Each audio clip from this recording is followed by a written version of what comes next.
Boa noite, gente. Estão todos me ouvindo aí perfeitamente?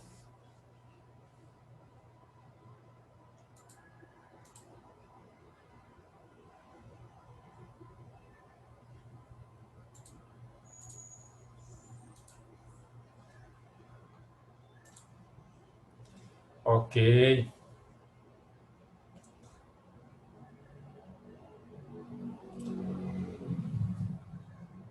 muito bem. Então, já temos aqui 11. Deixa eu passar aqui o primeiro ponto, né?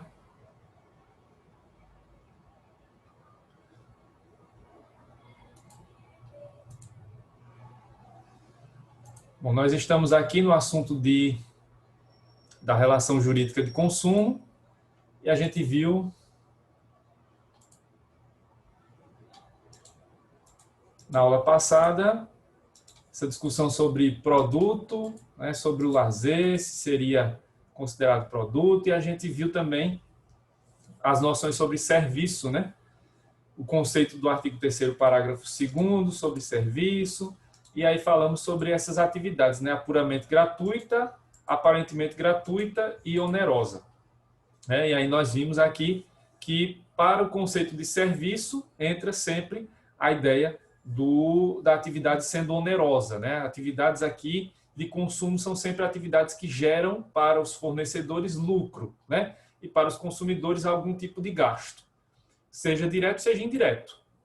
E aí entra então a atividade onerosa, propriamente dita, que é comprar, né, aqueles produtos ou serviços, e a atividade aparentemente gratuita, né, que parece ser gratuita, mas não é, porque na verdade existe ali algo de oneroso, né? Indiretamente você está pagando por aquilo, por aquele serviço de milhagem, né, de pontos no cartão, pelo estacionamento, enfim, né? Quando o estacionamento é grátis, claro, né? Porque se você vai para os shoppings de Maceió, todos são pagos e são caríssimos, né? Então aí é que a responsabilidade aumenta ainda mais. Mas onde ainda existe estacionamento gratuito, né? Então a responsabilidade existe aí para o fornecedor. Claro que eu não estou falando do estacionar na rua, né? São estacionamentos privados, mas que não você não precise pagar por eles, né? Então, essa definição aí sobre qual é o tipo de serviço, qual é o tipo de atividade, a gente fez de maneira já suficiente na aula passada, né? Antes de passar para o assunto e dar um seguimento aqui, né, para a gente finalizar esse ponto sobre serviço, deixa eu mostrar a vocês aqui a nossa segunda atividade, né?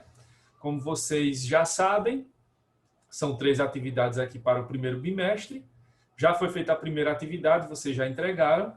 Então, vem aí a segunda atividade que eu estou enviando para vocês hoje, né? Aqui no intervalo, se der tempo, eu já coloco. Se não, eu coloco amanhã de manhã essa atividade para vocês.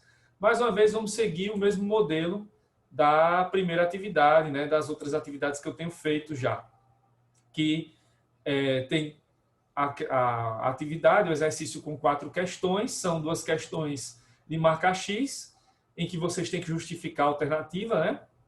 A alternativa que vocês marcarem aí como a correta. E a terceira e a quarta, aí vocês vão fazer comentários, vão escrever, né? Vão digitar mais sobre isso, vão argumentar sobre esses temas que estão aí colocados. Então, na primeira questão, vai ser um conceito, uma ideia mais sobre esse ponto, né, que a gente está falando aqui da relação jurídica de consumo. No segundo, sobre serviços públicos, né, que é o assunto que a gente vai ver agora, né, dando continuidade. Nessa terceira questão, vocês vão ler esse acórdão, esse trechinho desse acórdão de uma apelação civil aqui do Tribunal de Justiça de Alagoas, para vocês comentarem, né, o conteúdo desse julgado, desse trechinho. E, finalmente, na quarta questão, para fazer a diferenciação entre os fornecedores aparente e presumido naqueles conceitos que nós vimos nas aulas anteriores. Lembrando, mais uma vez, vocês vão fazer esse exercício e vão mandar lá para o meu e-mail, né, o joseclaudemir@gmail.com, ou mandam diretamente para aquele e-mail, né, institucional que tem lá o contato, né, que vocês podem mandar, né, que é o Fale com o Professor, e tem um e-mail institucional que vocês podem mandar, que é o meu é o CEUNI 0270, né? CUNE 07270, que aí vocês têm um contato lá pela própria área do aluno. Pelo e-mail, pelo meu e-mail, eu consigo dar o recebido, pelo outro eu ainda estou aprendendo como é que eu faço o recebido, que eu ainda não fui ensinado, né? Não nos ensinaram ainda como é que dá a resposta lá. Mas eu vi que eu recebi alguns por lá, estão lá guardadinhos. Quando eu tiver tempo para corrigir, eu corrijo e aí já aviso a vocês qual foi o resultado, tá? Lembrando, então, a entrega vai ser para a próxima semana. Próxima terça-feira, certo? Como estamos em aula remota, não estamos indo para a CUNE, então não é aquele prazo, tem que ser até a aula, né? Até 8h30 da noite, não. Vai até a meia-noite da terça-feira, pode entregar. Manda lá para o e-mail que no dia seguinte eu respondo. Estou sempre dando recebido lá, né? Bom, então vamos seguir aqui, vamos dar continuidade. Vimos então o conceito de serviço na aula passada, foi onde nós paramos, e aí vem a pergunta que não quer calar. Serviços públicos são serviços de consumo? Né? Se você faz essa pergunta assim logo de cara, a resposta aqui nem é sim nem é não, é depende. A gente usa muito essa resposta no direito, nas ciências humanas, né? Quase nunca a resposta é categórica, sim ou não, depende. E aqui é um caso, né? Depende. Depende, certo? Se eles são ou não de serviços de consumo. Para que a gente possa entender o contexto do depende, a gente precisa entender como é que funciona essa questão aqui dos serviços públicos no direito do consumidor, certo?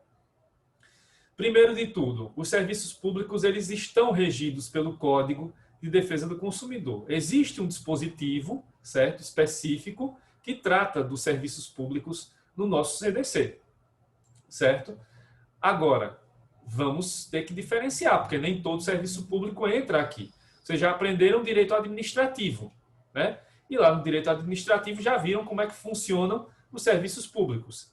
Vocês também já aprenderam responsabilidade civil com a professora Manuela e também já aprenderam que existe um instituto chamado Responsabilidade Civil do Estado.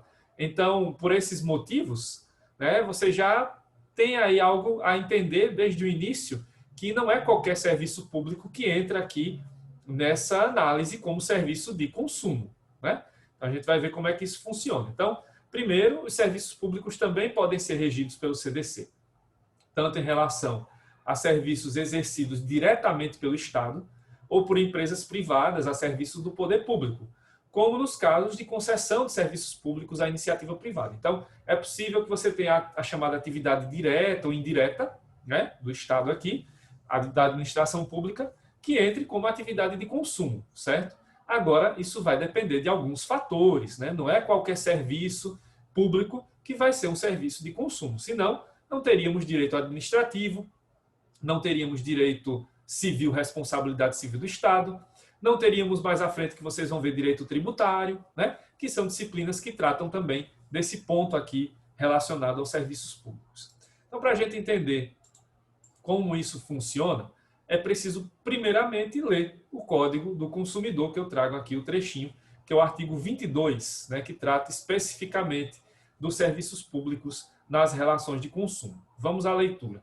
Artigo 22 do CDC, os órgãos públicos, por si ou por suas empresas, concessionárias, permissionárias ou sob qualquer outra forma de empreendimento, são obrigados a fornecer serviços adequados, eficientes, seguros e, quanto aos essenciais, contínuos. Então, existe essa obrigatoriedade aqui de se prestar os serviços públicos de maneira adequada, eficiente. A gente já viu até em aulas passadas a eficiência, né, o princípio da eficiência, que eu disse que ele era aplicado aos serviços públicos, a questão dos serviços, né, da administração pública, e que nas atividades privadas a gente presume, né, que eles já estão ali incluídos, eles já estão implícitos. Então, a gente já viu isso aqui, né, antes que também a questão do princípio da eficiência ela incide aqui especificamente nos serviços públicos. E veja que a abordagem do artigo 22 ela é bastante abrangente, porque se coloca aqui órgãos públicos por si, ou seja, a sua atividade direta, ou por suas empresas, a atividade indireta, né? Ou por meio das concessões, permissões, ou qualquer outra forma de empreendimento. Então, isso deixa uma coisa bem aberta, né?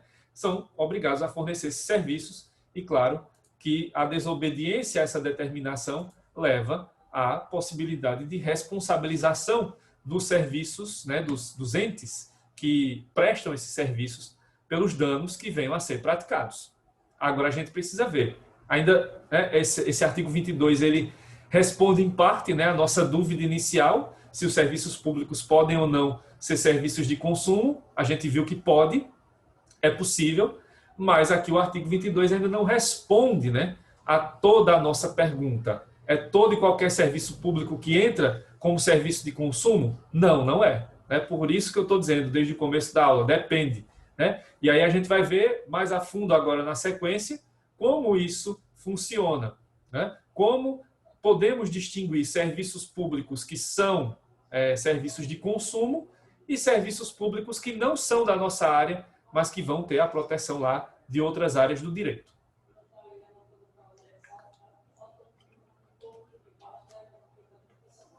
Na sequência, então, a gente precisa ver essa distinção aqui. E a gente traz, né, eu trago do direito tributário. Não eu, né? A doutrina. Traz do direito tributário, né? Então, todo serviço público é atividade de consumo, aí nós precisamos distinguir. A raiz do problema, né, a raiz da discussão vai estar em relação a essa distinção desses dois tipos de serviço que nós vamos ter. Um que nós vamos chamar de serviços uti universi e outro que nós vamos chamar de serviços uti singuli. Certo? A distinção dessas duas espécies de serviço é que vai nos levar à resposta correta, né? Sobre quais serviços são de consumo e estão lá submetidos ao artigo 22 do CDC, que eu acabei de ler, e quais serviços não são de consumo e vão ser regidos por outras normas, que não o nosso CDC. É aí que está a raiz da questão, é aí que está a solução para o nosso problema, né? Para a gente saber quais serviços são e quais serviços não são de consumo. Então vamos ver que distinção é essa. Bom, como eu disse agora, essa distinção ela vem do direito tributário, certo? É lá no direito tributário que vocês vão aprender isso com mais detalhes. Eu vou apenas fazer aqui uma abordagem muito simples, né? Bem simplificada, bem resumida, porque vocês vão estudar isso com detalhes, a fundo, quando forem estudar o direito tributário. Eu acho que vocês também viram alguma coisa disso em administrativo, né? Mas tributário é que faz mais essa distinção aqui, porque vai entrar a questão de qual tipo de remuneração, né? Que vocês vão ver que tem tributo, tarifa e tal. Isso é mais uma coisa de direito tributário. Então, os serviços uti universi, né, numa tradução livre do latim, seriam serviços para todos, universais, né? Por isso universi. Então, esses serviços são universais. No conceito está isso bem claro, são serviços prestados a toda a coletividade, certo? Então esses serviços são considerados, eles são prestados aqui para todo mundo, sem distinção. Para mim, para o Vinícius que está ali do meu lado aqui na conexão remota, né? Tarcísio, Madalena, Késia, que estão aqui na sequência que eu estou vendo, né? Os nomes. E para todos nós, inclusive quem está fora da sala de aula aqui, virtual, quem vai assistir lá pelo YouTube, mesmo que não seja aqui da sala, enfim, para todo mundo. É o serviço uti universi. E esse serviço uti universi, ele é remunerado por meio de tributos, que são os impostos, as taxas e as contribuições. Esses são, né, tipicamente, aí, serviços de natureza estatal, tributária, administrativa. Então, eles não entram aqui como serviços de consumo. Por isso está aí em destaque. Estes não são serviços de consumo. Então, serviços uti universi não entram nesse conceito. Então, serviços uti universi não são serviços de consumo, certo? Que serviços são esses? Aí, temos que usar o recurso. Claro que não é aqui a história do entender o que é o desenho, não. Mas usar a imagem, já que eu posso usar os recursos agora, né? Eu vou usar. Então, estou usando. Então, exemplos de serviços uti universi. Está aí. Da esquerda para a direita, de cima para baixo. A polícia, né, os serviços de segurança pública, polícia militar, polícia civil, né, a nível federal as forças armadas, são serviços uti universi, né? Então são serviços para garantir a segurança pública, patrimonial e das pessoas. Esses serviços são serviços remunerados por tributos, certo? De maneira geral. impostos, taxas, contribuições. Então, não é um serviço de consumo. Então, o policial atendeu ou não ao seu chamado, isso não é uma questão de direito do consumidor. Se você liga lá para um 90, para um 80, enfim, se você está passando na rua e chama um policial, se ele não pode te atender naquele momento, tem outras implicações que vocês já devem ter aprendido até do direito penal, mas não é do direito do consumidor, né? Que fique bem claro. Outro serviço do Universo é o da iluminação pública, os postes que estão aí fora, né, das nossas casas. Então, esse é um serviço de iluminação pública, esse é um serviço prestado para todos. E ele é um serviço que vai ali resultar dessa atividade tributária, administrativa, mas não do direito do consumidor. Então, se na frente da sua casa tem um poste com a lâmpada apagada, você não vai poder usar o CDC para poder obrigar ou pedir, né, solicitar para que a prefeitura vá lá e troque a lâmpada do poste. Né? Não é por aí. Você vai ter a responsabilidade da prefeitura, claro, da Secretaria de Iluminação Pública, mas você não vai poder ir pelo caminho do direito do consumidor, vai para o outro, né? Por outro caminho. Bombeiros, né? Da mesma maneira que os policiais, os bombeiros também prestam um serviço para todos, o Universo, então, também é a mesma coisa. Você ligou lá no 1993, né, bombeiro? Tem um número aqui, eu não vi. 193. Você liga para o bombeiro e ele não atende o seu chamado, né? Isso vai ter implicações? Vai ter implicações, mas não do direito do consumidor. E como não poderia deixar de ser, a gente está em Maceió, eu peguei aí, né, consegui captar da internet uma imagem do Hospital Metropolitano, novo hospital de Maceió. Está aí, né? Os hospitais públicos também são serviços públicos Universo. Então, se você não foi atendido, se foi atendido de maneira errada, se houve um erro médico, se houve um dano, você vai poder ser ressarcido, você vai poder entrar na justiça para buscar a responsabilidade, mas não é do direito do consumidor isso. Isso aí vai ser, por exemplo, pela responsabilidade civil do Estado, certo? Então, aqui nós atuamos como contribuintes, não como consumidores. Essa é a ideia do serviço Universo, certo? Não somos aqui consumidores. Vai ter responsabilidade? Vai, certo? Mas ela não é extraída do artigo 22 do CDC. Então, esse não é um serviço de consumo. Ou esses, né? Não são serviços de consumo, certo? Beleza? Tá dando para captar até agora?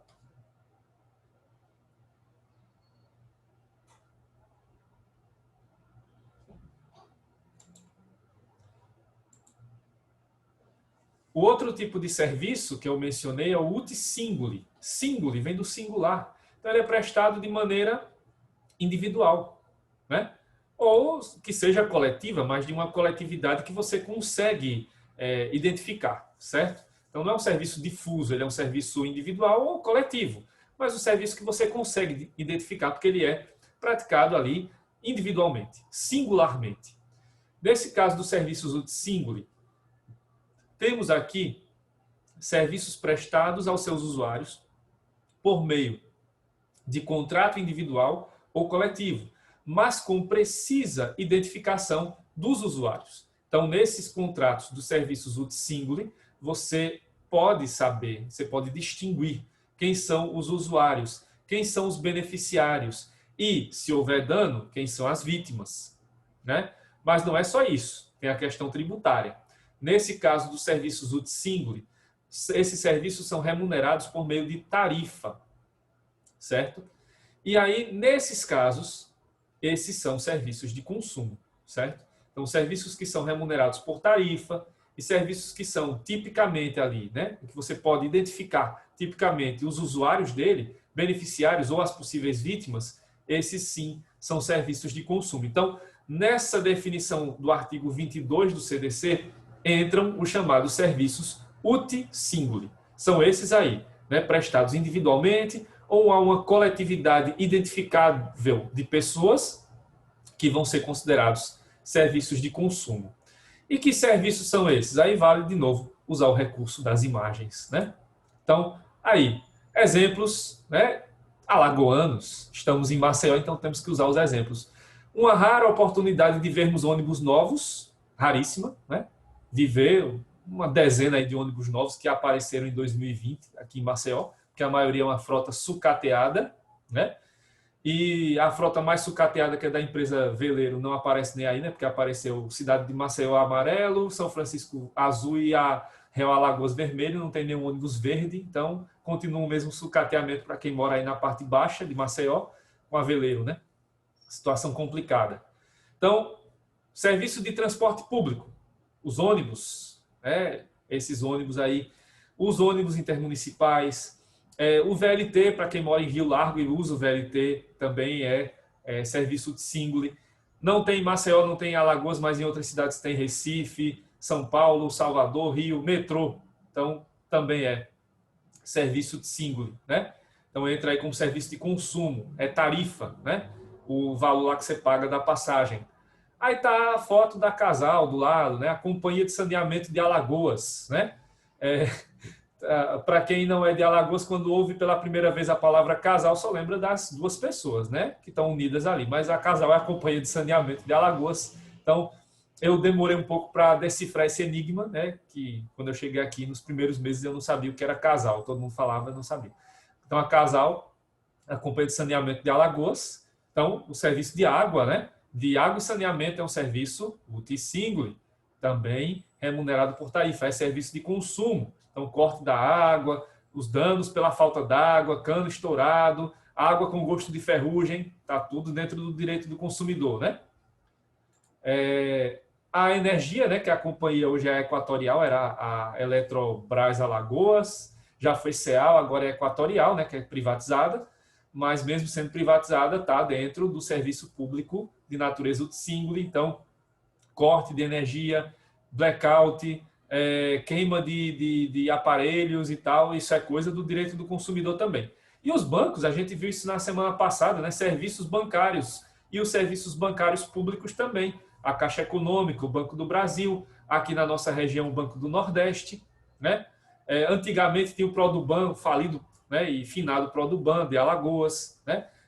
Mas não tem mais. Então, hoje é só Caixa Econômica, Banco do Brasil e Banco do Nordeste, né, que são os bancos públicos, eles entram aqui também com serviços single. Então, a questão do tempo de espera na fila, agora os problemas que muita gente está tendo para receber auxílio emergencial, os correntistas que não recebem auxílio, mas que estão com problemas para internet banking e outras coisas, são serviços de consumo. Então, incide o Código do Consumidor em todas essas atividades aí, que são só 4 exemplos, né? Mas tem várias outras que entram aí também nesse serviço de single. E aí, nesses casos, incide o artigo 22 do Código do Consumidor. Então, o serviço público aí, nesse caso, tem que ser prestado com eficiência, de maneira adequada, e se causa danos, há a indenização, a possibilidade, com base no Código de Defesa do Consumidor. Então, aí não é contribuinte, aí é... Professor, Oi, Henrique. desculpe o atraso, infelizmente só entrei agora. O que significa o single? Na distinção dos dois, deixa eu voltar um pouquinho aqui. O Universe, né, que seria para todos, uma tradução aberta, né? Seria um serviço universal para todos, que não é do direito do consumidor, e o Single seria um serviço singular, individualizado para uma coletividade de pessoas. Então, uma tradução bem aberta seria serviço singularizado, né? Vamos dizer assim, ou individualizado. Tá aí, bom. no caso, é para o indivíduo, cada um de nós, né? Ou uma coletividade. Porque você pode ter, por exemplo, numa casa, né, vai ter só aquele titular da conta de água. Mas você pode ter num condomínio, né, o condomínio com a conta ali coletiva, né, que todo mundo vai pagar o valor lá do condomínio, né, da taxa condominial mensal, e uma parte daquele valor é destinada para pagar a água, né, do condomínio em geral, água comum. Então, ali você consegue identificar, né, quem é o condomínio? São os moradores daquele prédio, daquele conjunto habitacional, enfim. Então, você consegue identificar aqui quem são, né? Os usuários, correntistas, beneficiários, enfim, né? Desses serviços. Tá bom, professor, muito obrigado. Nada?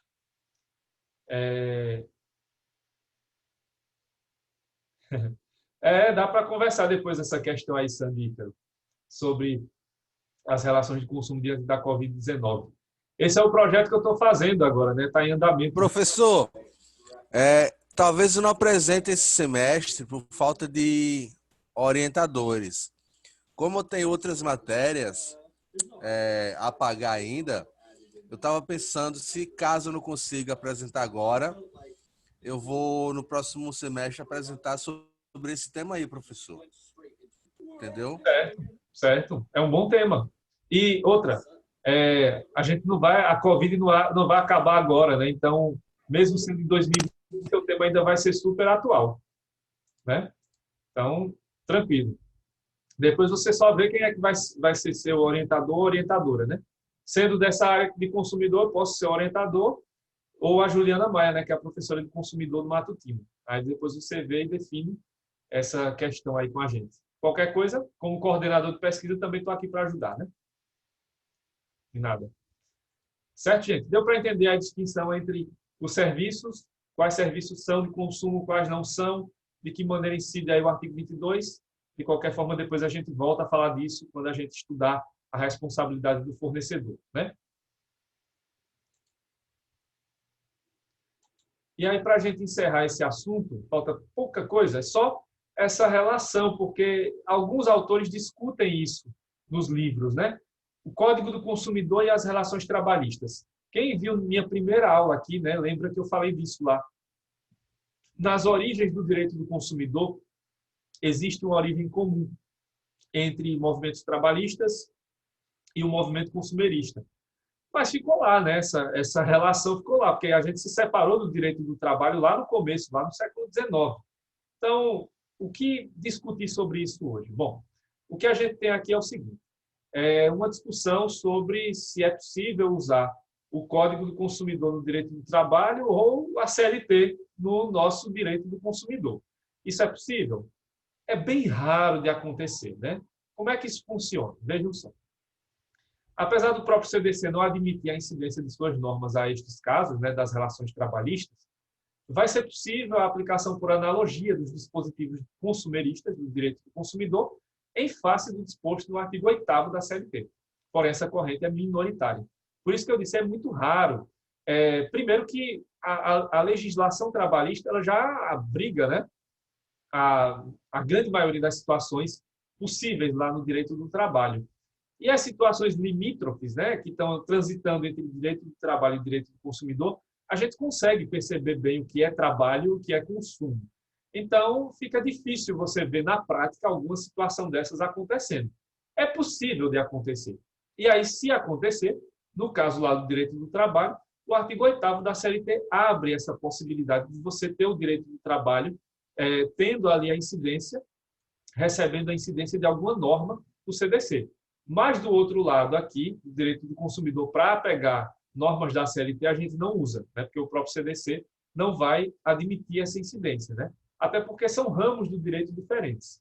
Mas vale mencionar isso porque, de vez em quando, algum autor vai mencionar essa possibilidade.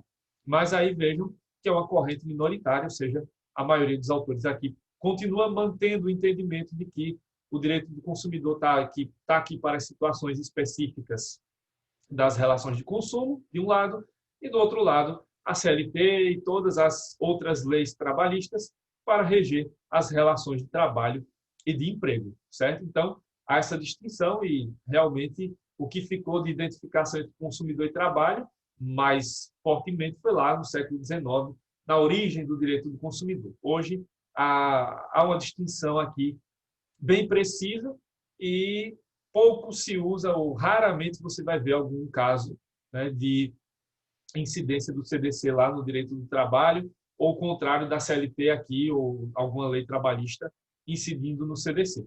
A única abertura que é possível aqui, né, é aquela questão que eu já falei aqui, da teoria do diálogo das fontes.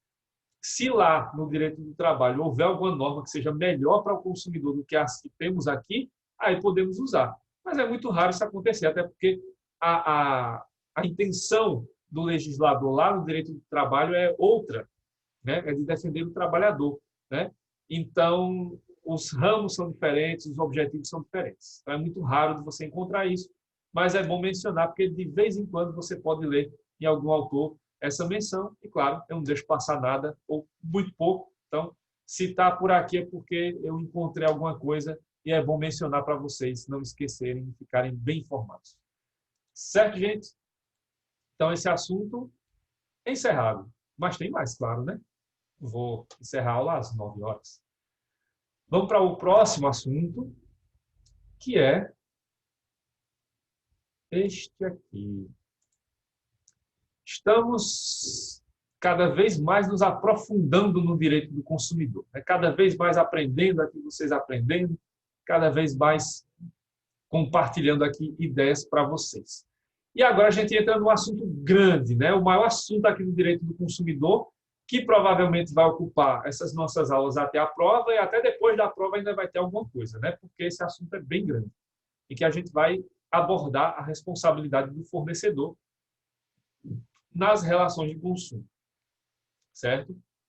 Esse é o nosso próximo assunto. Alguns autores vão mencionar isso aqui como responsabilidade civil do fornecedor, né? Mas eu prefiro usar o responsabilidade do fornecedor para diferenciar, para deixar bem claro que aqui não vai ter essa confusão entre direito civil e direito do consumidor. Há muitos aspectos do direito do consumidor que diferenciam essa responsabilidade que vamos ver a partir de agora daquela que vocês aprenderam com a professora Manuela.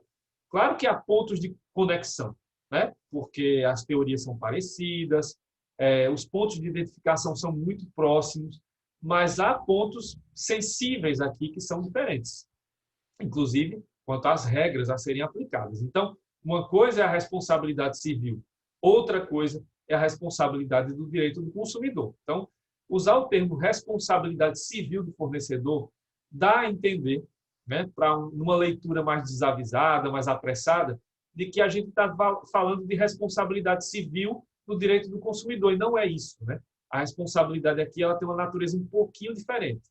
Então, para que desde o início não restem dúvidas, né, de que a nossa responsabilidade aqui do direito do consumidor é um pouco ou bastante diferente da que vocês aprenderam lá no período passado, em civil, então eu deixo logo, né, o nome responsabilidade do fornecedor. Até porque aqui o que se discute mesmo é isso, né? Não é a responsabilidade das partes, é a responsabilidade de uma parte específica, que é o fornecedor, já que o nosso objetivo aqui, como todo mundo já está sabendo, é proteger o consumidor, é proteger a parte mais vulnerável dessa relação jurídica, né?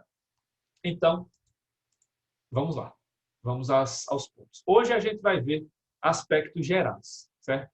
Mas aqui a gente vai ter pontos, né, bastante relevantes que a gente vai falando aqui, que eu vou falando ao longo das aulas.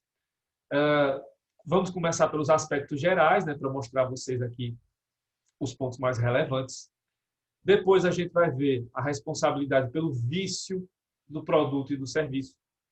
Depois a gente vai ver a responsabilidade pelo fato do produto ou do serviço. Depois a gente vai ver os pontos referentes à decadência e à prescrição, que são fundamentais, entre outras coisas. Né? Então, é muito assunto, é muita coisa. Claro que não vai dar para falar de tudo isso até a prova. Provavelmente a gente passa esse assunto mais para frente, para a prova, né? Para depois da prova. Mas vamos ver o que der para ser visto até a nossa primeira avaliação. Então, vamos começar pela nossa regra geral. Então, se a ideia aqui é tratar dos aspectos gerais, vamos começar falando sobre a regra geral. Então, qual é a regra geral aqui?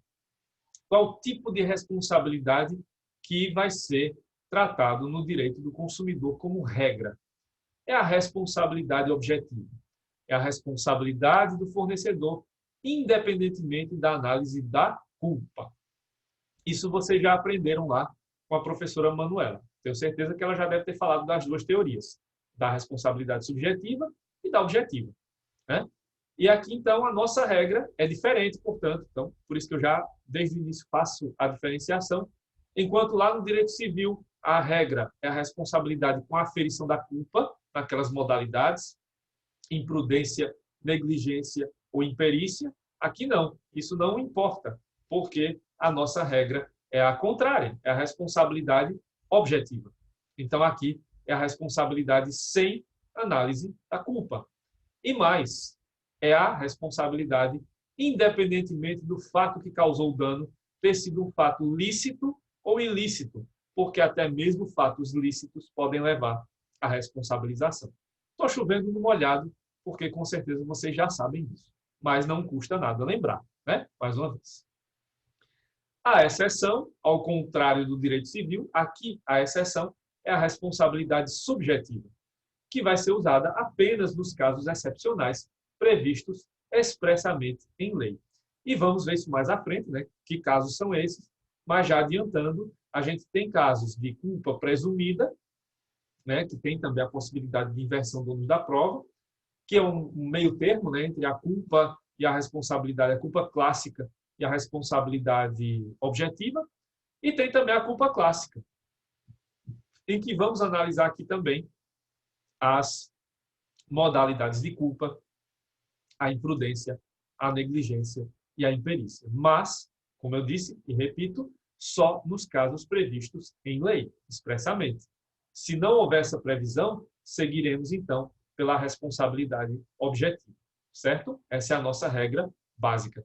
É a regra de ouro. Sabendo disso, já dá para desenrolar, né, os outros pontos aí do direito do consumidor. Quando falamos em responsabilidade objetiva, sempre aparece a ideia do risco, né? Então, vocês devem ter, a professora Manuela deve ter falado disso, né? Teorias do risco, a questão do risco, né, que vai aparecer. Lá no direito civil tem uma teoria do risco, né? Aqui no direito do consumidor tem outra, mas, na verdade, são 6 teorias que abordam, né, a questão do risco. Eu vou falar, claro, rapidamente, não é o nosso objetivo aqui falar detalhadamente dessas teorias, mas vale mencionar cada uma delas, pelo menos, para que vocês lembrem delas e vejam as distinções entre a teoria que vai ser aplicada aqui no Código do Consumidor, no Direito do Consumidor, e as outras porque elas não serão aplicadas. Então, nós temos 6 teorias, né? Risco-proveito, risco profissional, risco excepcional, risco criado, risco integral e o risco do desenvolvimento. Então, vamos ver de que trata cada uma dessas teorias. Começando pela teoria do risco-proveito. Já digo de cara, essa é a teoria que nós adotamos. Então, a teoria do risco-proveito é a teoria adotada para o direito do consumidor. Vamos, então, falar mais dessa teoria, né? Justamente por ser a nossa. Segundo esta teoria, a teoria do risco-proveito, responsável é aquele que tira proveito de atividade danosa. Então, o conceito aqui do risco-proveito é esse. Responsável aqui é aquele que vai tirar proveito, por isso o nome risco-proveito. Então, responsável é o que tira proveito de atividade danosa. E, pela teoria do risco, né, vamos ter sempre atividades aqui que são potencialmente danosas, porque essas atividades geram riscos e esses riscos, então, são potencialmente danosos, podem gerar dano. Nem sempre geram, mas se houver dano, né, essa teoria do risco está abordando essa possibilidade e vai ser ela que vai fundamentar a possibilidade de aplicação das regras de responsabilidade do fornecedor em relação ao consumidor. Para esse caso do risco-proveito, vai se utilizar a máxima romana de que, onde existe ganho, resta o ônus de arcar com as consequências desse ganho. No dito, né, ubi emolumentum ibi onus. Vocês, até eu lembro que vocês tinham umas camisas, né, ou tem até hoje, que tem lá ubi societas ibi us, né? É mais ou menos a ideia aqui. Então, onde tem emolumentum, ganho de dinheiro, vai ter o ônus, vai ter riscos. E esses riscos, se gerarem danos, deverão gerar possíveis indenizações. Já eu volto para a gente continuar. Vamos para o intervalo aqui técnico, né? Então, na volta, eu explico melhor isso, tá? Até já.